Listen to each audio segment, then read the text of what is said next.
오늘의 영상 주제는 있어 보이게 말하는 법, 그러면서 상대방한테 잘 전하는 법에 대한 겁니다. 좀 제목과 썸네일에 약간의 어그로가 있어도 양해해 주십시오. 먹고 사는 거니까요. 바로 본론으로 들어가서 사람들이 발표 같은 거던가 뭐 업무 보고던가 공적 자리에서 설명할 만한 내용의 문구를, 내용 글을 한번 준비해 봤습니다. 이걸 GPT 통해서 글을 좀 뽑아 봤고, 이거를 저라면 어떻게 바꿀 것인가에 대해서 한번 해보도록 할게요. 누군가는 이걸 누가 몰라, 이런 쉬운 걸 누가 몰라 이러실 수도 있지만, 생각보다 이런 거에 관심이 많고 모르시는 분들도 있기 때문에 제가 한번 제가 알고 있는 개념을 정리해서 전해보도록 하겠습니다. 자, 이런 글이 있습니다. 현대사회에서 목표 설정과 성취는 개인의 발전과 조직의 성과 향상을 위한 필수적인 요소로 간주됩니다. 목표 설정은 특정 시간 내에 달성하고자 하는 성과를 정의하는 과정으로, 이러한 목표가 명확히 설정되지 않을 경우에 성과 측정이 어려워지고 조직의 자원분 및 인력 배분에도 불필요한 비효율이 발생할 수 있습니다. 따라서 구체적이고 측정 가능한 목표를 수립하는 것이 조직의 효율성과 개인의 성취감을 극대화하는 데 필수적입니다.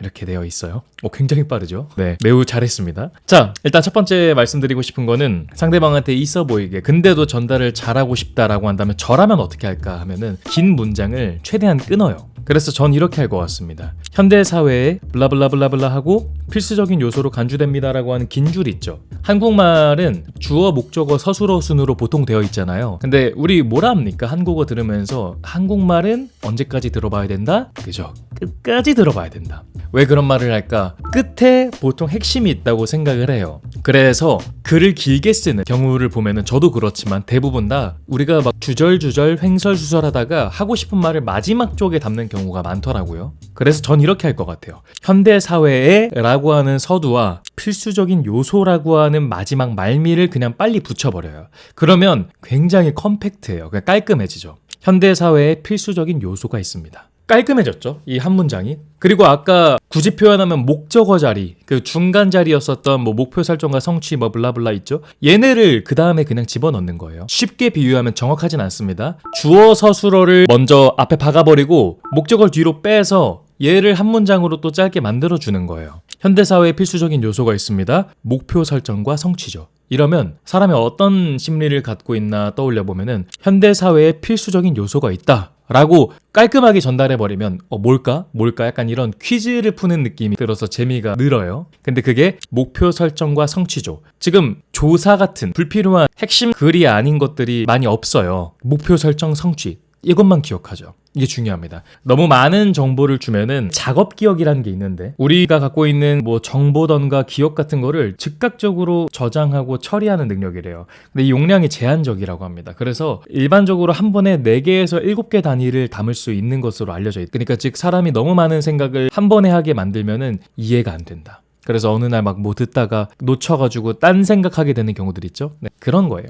인지부화라고 합니다. 그래서 주어, 목적어, 서술어에서 목적어 자리가 너무 길다, 예를 들어서, 그러면은 딴 생각이 나는 거예요. 근데 그냥 이거 어쩔 수 없는 인간의 그냥 본질 같은 거죠. 그래서 저라면 이렇게 만든다는 겁니다. 그리고 그 다음에 똑같이 아까는 목표 설정은 특정 시간 내에 달성하고자 하는 하면서 쉼표 이렇게 쉼표가 많죠. 쉼표가 계속 이어져 있으면 말이 끝난 게 아니에요. 왜 우리 말도 너무 길면 그래서 하고 싶은 말이 뭔데 이렇게 하잖아요. 그래서 저라면 이것은 개인적인 발전과 조직의 성과 향상을 위해 필수적인 요소가 됩니다. 땅 이렇게 하고, 목표 설정은 정확하게 정하는 과정이죠.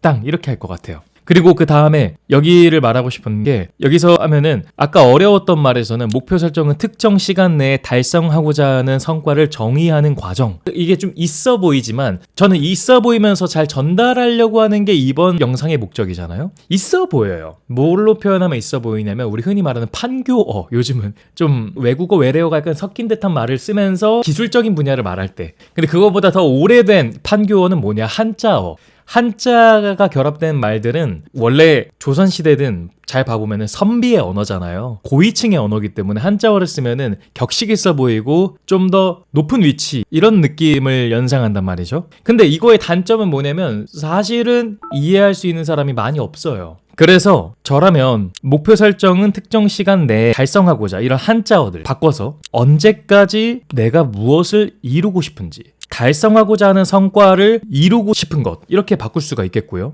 목표 설정과 특정 시간을 언제까지 내가 무엇을 이라고 그냥 바꿔버려도 될 것 같아요. 그러니까 이게 좀 여러분은 애티튜드가 좋으실 테니까 좀 느낌이 있으실 테니까 내 인상착의도 잘하고 그리고 발성 발음도 나쁘지 않게 해주고 전체적인 내용이 괜찮으면은 개인적으로 한자어보다 풀어서 고유어라고 하죠. 좀 더 우리말처럼 하는 게 전달이 잘 돼요. 제 생각엔 그래요. 그래서 전달력을 높이고 싶습니다. 그 다음, 목표가 분명하지 않으면 결과를 평하기 어렵습니다. 조직의 자원과 인력도 비효율적으로 사용할 수 있습니다. 이것도 다 끊었어요. 그리고 전 여기서 하나의 디테일을 넣어드리고 싶은 게 이게 발표, 남들한테 전할 말이라면 저는 꼭 예시를 넣는 편이에요. 예를 들어보죠. 라고 하고 전 이렇게 한번 예를 들어볼 것 같아요. 쿠팡을 킵니다. 다이어트를 해야 하니까 현미밥 사야지 라는 마음으로 들어갑니다. 근데 내가 어느 가격까지 딱 사고 그만 사겠다라고 하지 않으면은 어느 순간 주문을 하다 보니까 내 장바구니 거의 끊길 만큼 한 15,000원만 사려고 했는데 10만 원 정도를 사버리는 거예요. 이런 경험들이 있으신가요? 이게 바로 내가 무언가를 할 거라고 명확하게 가이드라인을 정하지 않으면 손실이 생긴다라고 하는 예시가 될 수 있겠죠. 라고 좀 일상적인 예시를 한 번씩이라도 시도해보는 게 좋은 것 같아요. 그러면 보편적인 백과사전에 있는 것 같은 누구에게나 적용될 것 같은 그냥 나와 깊은 연관성이 있는 글처럼 느껴지지 않고 말처럼 느껴지지 않고 진짜 내 이야기, 나로 느껴지는 거예요. 이렇게 하게 됐을 때는 자신과 연관짓는 경향이 높아져서 설득력이 크게 증가한다고 미국의 심리학 연구가 있고요. 그리고 직접 적용하는 사례화가 마찬가지로 연구 결과 설득 효과를 평균적으로 20% 이상 높인다고 합니다.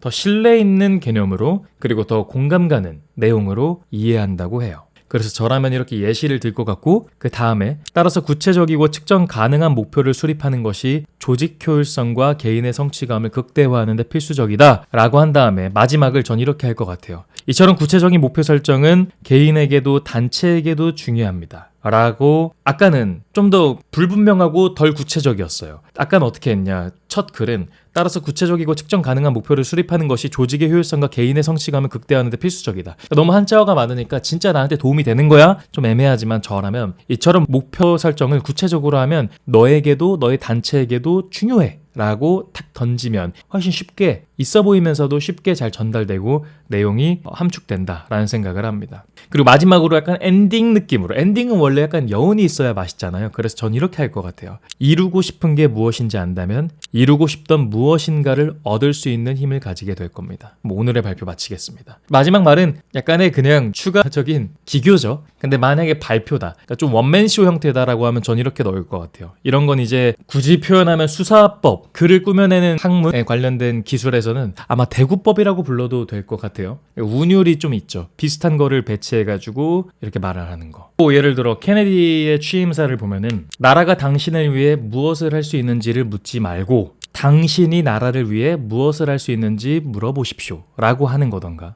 정말 대표적으로 국민을 위한 정부, 이런 것도 운율이 좀 있으니까 더 확 와닿잖아요. 이처럼 약간 음악적인 특징을 띠고 있으면, 리듬감을 띠고 있으면 사람은 더 가슴속에 남는다라는 겁니다. 끝으로 이런 말을 하면서 좀 마무리를 해보고 싶은 게, 지금 제가 했었던 그 형태가 다 정답은 절대 아닙니다. 저보다 훨씬 더 유려하게 쓰실 수 있는 분들 많을 거예요. 근데 우리가 흔히 MBTI에서 너 F야 T야? 너 T야? 너 T야? 이렇게 묻잖아요. 근데 전 그렇게 생각해요. 사람을 설득하는 거는 깊게 들어가 보면은 T보다는 F를 더 사용하게 되는 것 같습니다. 아무리 논리적인 사람도 결국은 감정으로 뭔가를 판단하는 것 같아요. 그래서 많은 협상책에서도 보통 사람의 감정을 건드려라 하는 말들이 괜히 있는 게 아닌 것 같다라는 생각을 합니다. 오늘은 이렇게 간단한 글을 저라면 어떻게 좀 수정해봤을까라는 생각으로 좀 해봤습니다. 이렇게 하면 조금 더 있어 보이면서도 내용이 쉽게 좀 강렬하게 전달되지 않을까라는 생각을 해서 한번 전해봤습니다. 네, 도움이 되셨기를 바라겠고요. 재밌게 보신 분들은 구독과 좋아요, 알람 설정, 댓글까지 언제든지 환영하겠습니다. 저한테 큰 힘이 되니까요. 너그럽게 부탁드리도록 하겠습니다. 그럼 전 다음 영상 때 찾아뵙겠습니다. 다음번에 만나요. 안녕.